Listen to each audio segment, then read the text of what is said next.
friends, welcome back to my YouTube channel English Literature Nerds, and this side Natasha Garg, and today's topic is about a poem Abu Ben Adhem written by James Henry Leigh Hunt in 1838। ये poem का topic धार्मिक है और Abu Ben आदम एक सूफी कवि थे और इस पोएम का टॉपिक मेनली ये है कि इंसानियत की सेवा भगवान की सेवा करने के जितने ही बराबर है। भगवान उन्हीं से खुश होते हैं जो अपने साथ काम करते लोगों से प्यार करते हैं, उनकी इज्जत करते हैं। सो ये एमए इंग्लिश का पार्ट है ये poem. So let's start with the poem. So सबसे पहले है अबू बेन आदम जो कि मेन कैरेक्टर है हमारा पोइम का। Abou Ben Adhem may his tribe increase, may his tribe increase मतलब उन जैसे लोग और बढ़े। Awoke one night from a deep dream of peace, एक रात उनकी आंख खुलती है जब वो गहरे सपने ले रहे होते हैं। And saw with in the room moonlight in his room, और उनको अपने कमरे में चांद की रोशनी दिखती है। उनका पूरा कमरा चांद की रोशनी से भरा होता है। Making it rich, making it rich मतलब कमरे को और भी सुंदर बना रही होती है वो रोशनी।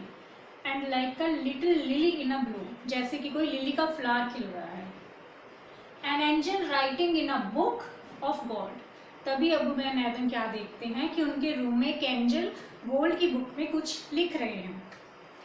Exceeding peace had made Abou Ben Adhem bold, exceeding peace मतलब बढ़ती हुई शांति ने had made Abou Ben Adhem bold, bold मतलब साहसी, अबू बेन आदम की हिम्मत को और बढ़ा दिया था।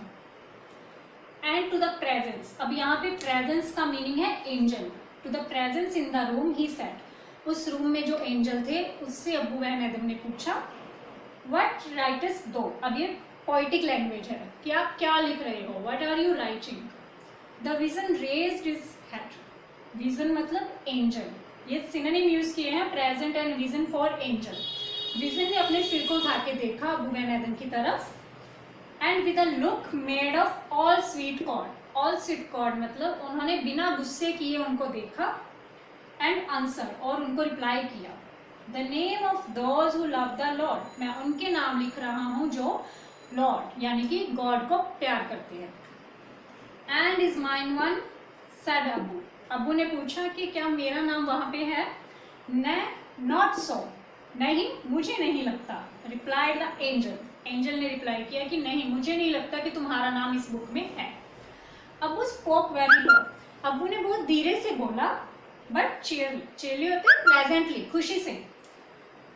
And said I pray thee, मैं तुमसे प्रे करता हूँ, रिक्वेस्ट करता हूँ। Then write me as one that loves his fellow man, कि मेरा नाम उस लिस्ट में लिखना जो अपने फेलो मैन, फेलो मैन मतलब साथ काम करने वाले लोगों को प्यार। The angel wrote and vanish the next night, angel ने अबू की रिक्वेस्ट लिख ली और वैनिश, वैनिश मतलब डिसअपियर हो गए, गायब हो गए। और अगली रात it came again with a great wakening light, it यहाँ पे एंजल के लिए यूज हुआ है कि अगली रात वो सेम सर्कमस्टेंसेस में वापस आए जैसे पहली रात को थे, उसी ग्रेट पावर रोशनी के साथ वापस आए। And showered the names of those हुम love of God had blessed, और उन लोगों के नेम की लिस्ट दिखाई अबू को जिनको भगवान का प्यार और आशीर्वाद मिला था। एंड लो, और surprisingly Abou's name led all the rest, Abou का नेम उन सब नेम्स में से टॉप पे था। और मतलब अबू को भगवान का प्यार मिला था क्योंकि अबू बेन आदम अपने फेलो मैन, अपने साथ काम करने वाले लोगों की प्यार और इज्जत करते थे। So this was the poem Abu Ben Adam from the MA English syllabus. So hope you like it and thank you so much.